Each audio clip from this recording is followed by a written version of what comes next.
পেলে তোমার ছুঁয়ে গেছি তোমায়, তুমি হেঁটে গেলে ভেঙে চুরে আমি বসে আছি দেখো, তুমি আসবে বলে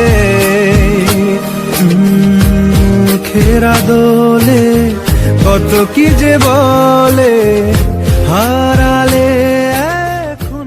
কোন রূপকথার দেশে আমি থাকছি মিলে মিশে, কেন বইছে হাওয়া দক্ষিণ দিকে খুব, সে কি দেখতে পেয়েও পায় না, নাকি দেখতে আমায় চায় না, তবু সুযোগ রাধায় তারি ঘরে ডুব। বোঝে না সে, বোঝে না, বোঝে না সে, বোঝে না।